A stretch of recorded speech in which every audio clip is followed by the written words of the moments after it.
Today, South Korea commemorates fallen heroes who sacrificed their lives defending the inter-Korean sea border.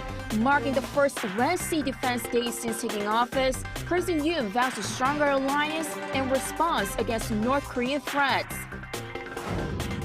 North Korea tests its first milestone underwater nuclear weapon in its latest military advancements. South Korean crypto founder Do Kwon is indicted by U.S. prosecutors in New York over fraud following his arrest in Montenegro.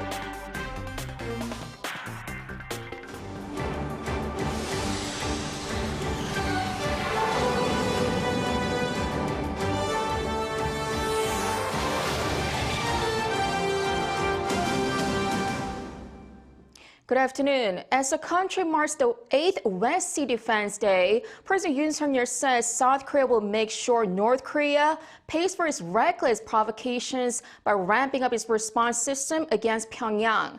Attending an annual ceremony, Yoon says Seoul will do so by strengthening its alliance with Washington, as well as through trilateral cooperation involving Tokyo. The president also showed his respect to fallen soldiers defending the west coast of South Korea, saying there's no future for a country that doesn't respect and remember its veterans. The fourth Friday of March in South Korea is a day to remember the 55 troops who died in 3 major clashes with North Korea in the West Sea. Those are the inter-Korean naval battle in 2002, North Korea's torpedo attack on the corvette Cheonan in 2010, and the North shelling of the border island of Yeonpyeong-do in the same year. In the meantime, North Korea reportedly tested its first milestone underwater nuclear weapon in its latest diversification and advancement in military capabilities. Kim Do-yeon has the details. North Korea tested a new nuclear underwater attack drone under leader Kim Jong-un's guidance this week. The North state-run Korean Central News Agency reported that the drone cruised underwater for over 59 hours before detonating in waters off its east coast at a mock target intended to simulate a South Korean U.S. military port. The exercise, it says, is to make surprise attacks in enemy waters and damage the naval capacity at major ports. The report also says that Pyongyang fired 4 cruise missiles on Wednesday to practice carrying out tactical nuclear attack missions. The missiles each carried a test warhead simulating a nuclear warhead and flew 1,500 to 1,800 kilometers. Each exploded at the intended 600 meters in the air, it says, and that the missiles proved their technology and reliability. The South Korean military has confirmed that North Korea fired 4 cruise missiles off its east coast on Wednesday, when Seoul's military observed such activities. This round of North's weapons testing comes as Seoul and Washington ramp up military drills. The two carried out combined military drills from Monday to Thursday, holding their largest field training exercises in 6 years. The drills played out live-action scenarios with the U.S. deploying its Striker Brigade. In addition, the USS Makin Island, a highly versatile U.S. combat ship, is currently docked at South Korea's Busan port for the largest combined amphibious drill in 5 years. The Sangyong drill involving the U.S. Navy and South Korean Marine Corps will start next week. Kim Do-yeon, Arirang News. Turning over to Ukraine, more support is underway for Kyiv as the European Union is set to supply 1 million rounds of shells. This comes as Ukraine gears up for a major counterattack against Russian forces. Yoon reports. As the war in Ukraine goes into its 14th month, the city of Bakhmut is the latest military hotbed. According to a high-ranking Ukrainian official on Thursday, Russian forces are now exhausted in this key strategic location, where Ukraine is planning to launch a much-anticipated counterattack very soon. Meanwhile, on Thursday, Ukrainian President Volodymyr Zelensky addressed EU leaders in a video, during which he urged Europe to increase and speed up its supply of weapons, as well as impose additional sanctions on Russia, saying otherwise the war could drag on for years and have a negative impact on surrounding European countries. If Europe hesitates, the evil may have time to regroup and prepare for years of war. It is in your power to prevent this. It is in our common interest to free Ukraine from Russian aggression this year. Earlier in the week on Monday, the British Defense Ministry confirmed it would provide Ukraine with armor-piercing rounds containing depleted uranium, to which Russia threatened to escalate attacks in Ukraine. On the same day, foreign ministers of the EU endorsed a plan to send 1 million artillery shells to Ukraine over the next year, which was approved for a fast-track purchasing procedure. This plan was given political blessing at a summit in Brussels on Thursday, where EU leaders held talks with UN Chief Antonio Guterres to discuss the scope of support, from additional military aid to Kiev to expanding sanctions on Moscow. We want to be a fully committed player when it comes to providing support. We want to act as Europeans in terms of producing, manufacturing ammunition and delivering ammunition to Ukraine. Ukraine will be hoping these supplies can shift momentum in Bakhmut, with a Ukrainian official suggesting a counterattack could come by the end of this month or by early April. Yoon, Arirang News. Back here at home, in its latest efforts to boost economic ties with Tokyo, South Korea will bolster cooperation with Japan for its ambitious plan to create the world's largest chip cluster in the country while expanding talent exchanges. Lee Dae-yeon has more. South Korea has announced plans for further cooperation with Japan following the bilateral summit between President Yoon and Prime Minister Kishida in Tokyo last week. According to Finance Minister Chu Kyung-ho on Friday, the government has set some of the financial tasks to be undertaken in order to continue to restore relations between the two countries. Renewing bilateral ties is expected to contribute to Korea's export and domestic demand, plus restoring the supply chain of key materials as Japan lifts its export curbs, and bilateral cooperation in the high-tech sector. A more positive effect is forecasted. To do that, the government will work on the best way to cooperate with Japan in terms of the supply chain as South Korea seeks to create the world's largest high-tech chip production cluster. The government last week announced plans to build the massive semiconductor hub in Yongin City just south of Seoul. Around $230 billion are planned to be injected into the project. On top of that, the minister also pledged to expand the talent exchange project between the two countries. This includes exchange programs between Seoul and Tokyo for university students and cultural exchange programs for middle and high school students. To encourage more travel between the two countries, the government also said it will work to increase the number of flights to Japan. Other plans include creating a joint fund for ventures and R&D, holding discussions with Japan to respond to both the Inflation Reduction Act in the U.S. and the Carbon Border Adjustment Mechanism in the EU, as well as joint studies on demographic challenges and climate issues. Meanwhile, plans to create 15 national high-tech industrial complexes across South Korea were also discussed. The finance minister said it will launch a government-private sector committee this month so that construction can begin as early as 2026. South Korea will also seek to boost the export of diverse items like OTT streaming services, AI, and chips, and expand to new export markets in the Middle East and ASEAN countries. Lee Dae-yeon, Arirang News. Disgraced crypto firm CEO and international fugitive Do Kwon has been indicted by U.S. prosecutors on fraud charges. This immediately after his arrest in Montenegro. Shin Se-byung reports. Terraform Labs co-founder Do Kwon has been charged with fraud by U.S. prosecutors. This came several hours after his arrest on Thursday local time in Montenegro. The CEO of the blockchain firm was a key figure behind two digital currencies that lost what's been estimated at over $40 billion last year. Kwon faces an 8-count indictment made public in the U.S. District Court in Manhattan. The counts include securities fraud, commodities fraud, wire fraud, and conspiracy. The whereabouts of Terraform Labs co-founder Do Kwon had been shrouded in mystery for nearly a year until police in Montenegro announced that they had Kwon in custody. South Korean authorities issued an arrest warrant for him last September after some 200,000 investors in South Korea alone were affected by the collapse of the Singapore-based Terraform Labs. Kwon, according to Montenegro's Interior Ministry, was arrested at an airport for having a fake passport. While the next step is for the South Korean government to seek extradition to bring Do Kwon to South Korea, there may be some obstacles in the way. Firstly, South Korea does not have an extradition agreement with Montenegro. On top of that, the U.S. Securities and Exchange Commission charged Terraform Labs and Kwon with defrauding U.S. investors, so the U.S. is also likely to seek to extradite him. And while the U.S. does not have an extradition treaty with Montenegro either, the situation may well become a fight to see who can get their hands on the disgraced crypto CEO first. If South Korea is able to extradite Kwon, the prosecution will likely focus on revealing that the profit structure of Luna and Terra was fraudulent and that it was nothing more than a Ponzi scheme. 신세벽, Arirang News. In the U.S., following recent bank failures, there's rising concerns over the possibility of a wider banking crisis, despite swift efforts by regulators to stabilize the system.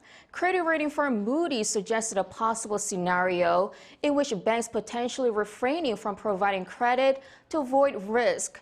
Another concern is the risk could spread to private and public entities that are exposed to troubled banks. Moody's also worries that the banking problems could spread due to a misstep by policymakers, which may not be able to act effectively as their policies are focused on taming inflation.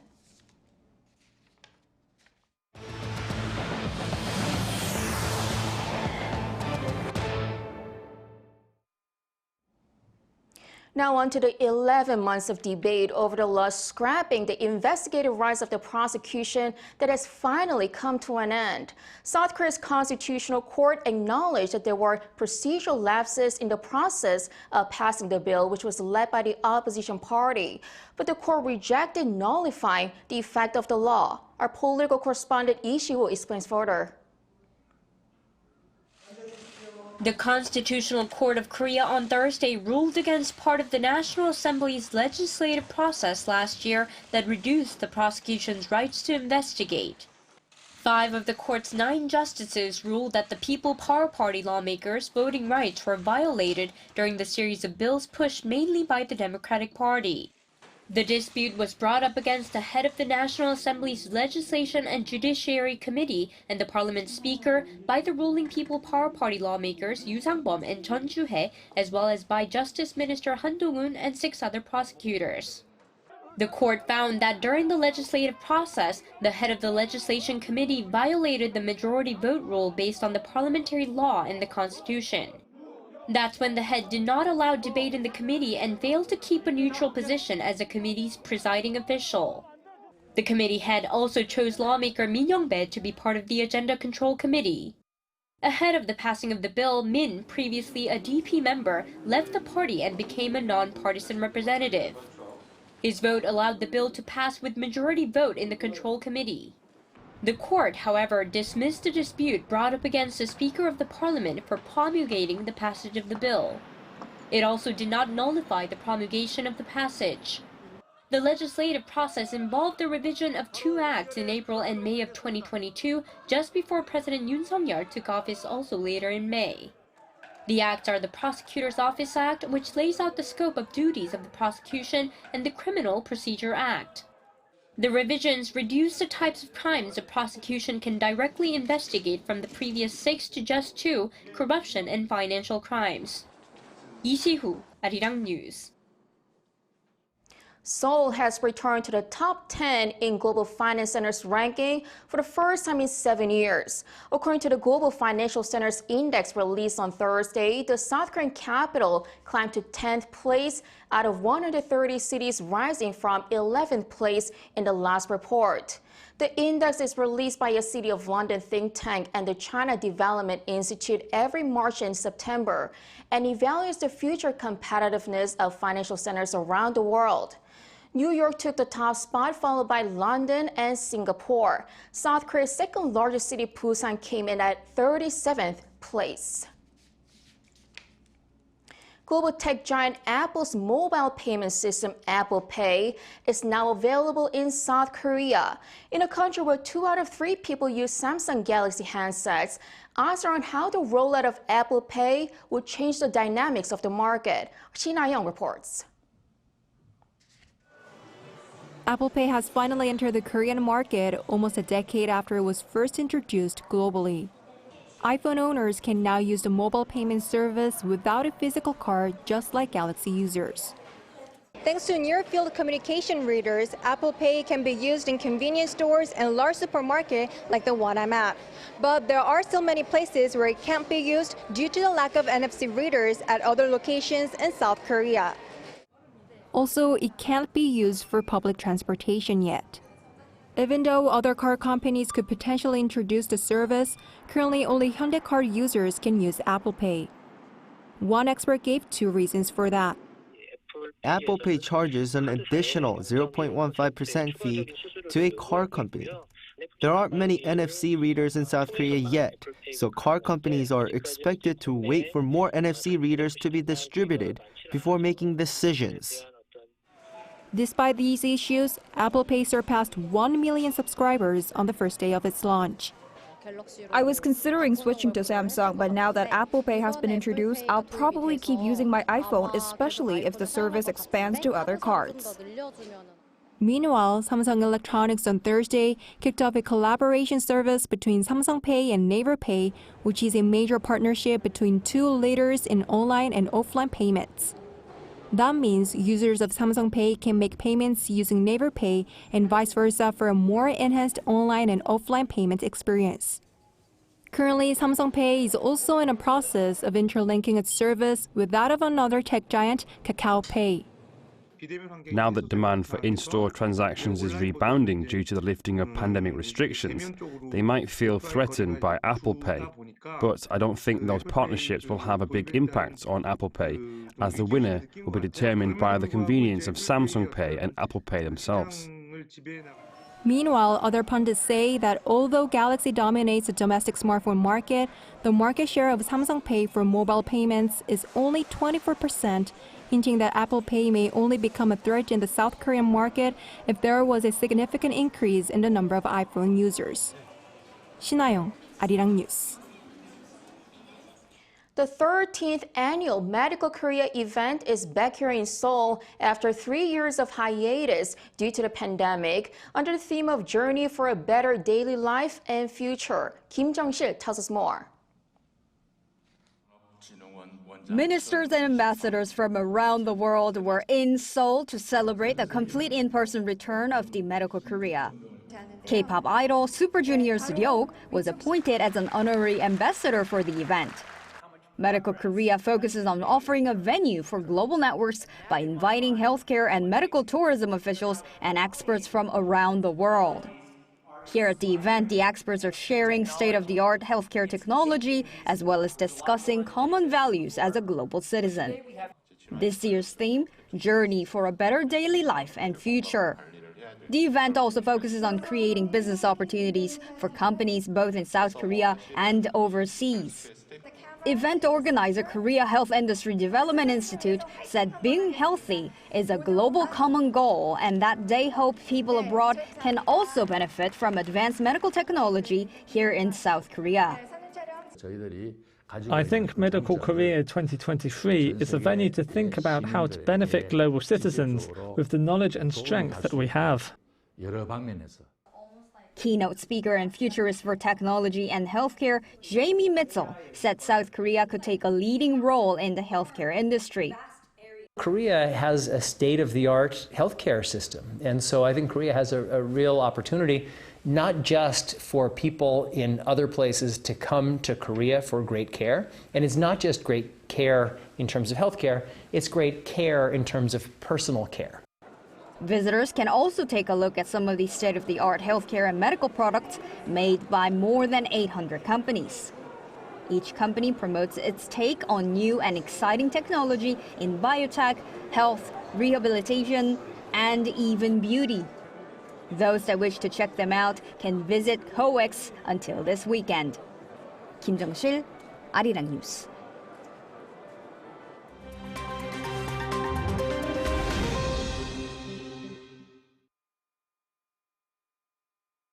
Let's take a look at what's going on in the world now.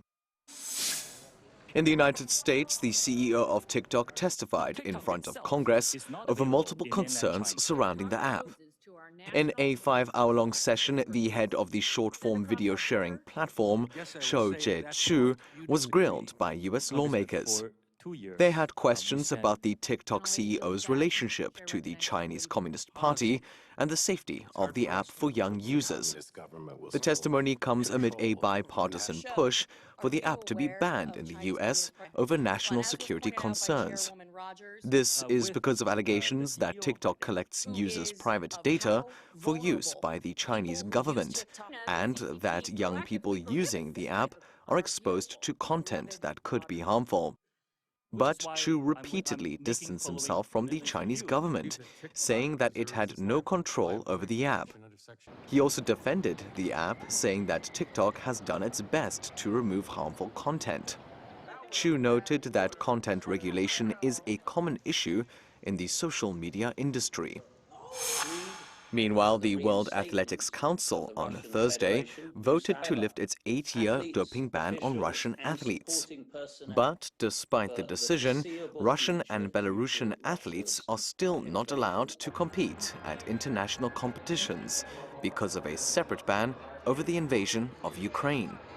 During the 3-day meeting in Monaco, the council also voted to ban transgender athletes from competing at women's track and field events, effective March 31st.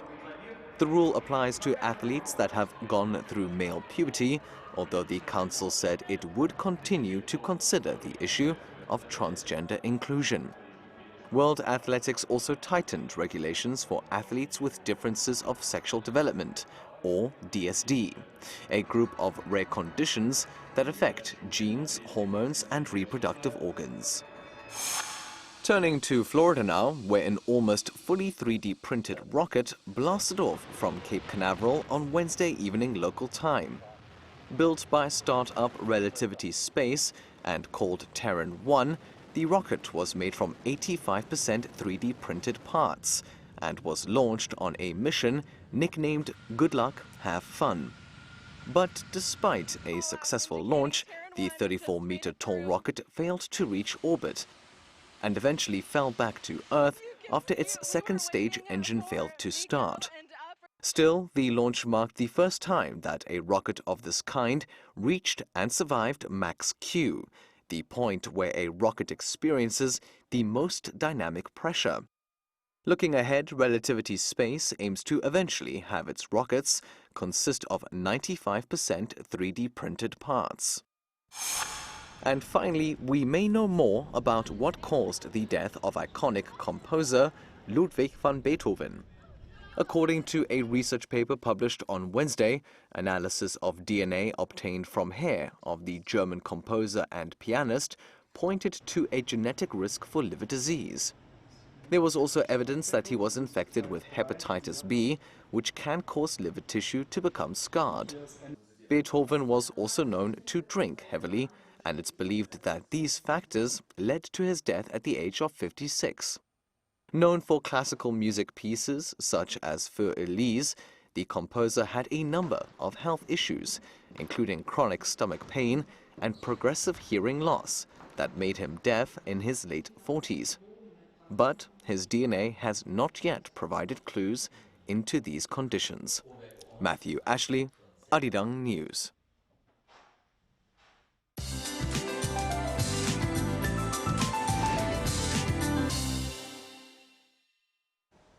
Good afternoon. It's another dusty day with a dust advisory still in place in most of the western parts of the country. And unfortunately, we'll have to wait until tomorrow afternoon to have some breathable air clearing from the central regions.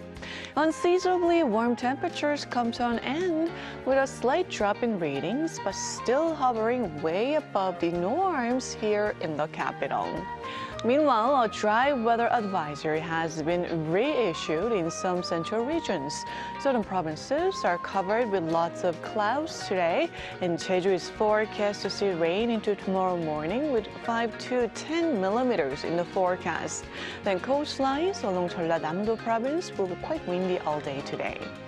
Southern provinces are having daytime highs in the mid-teens, a couple of degrees lower than Thursday, and Jeju is having much cooler highs with that rain.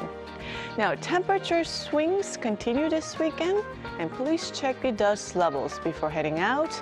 And if it is too bad, refrain from going outside. That's Korea for you, and here's a look at the international weather conditions.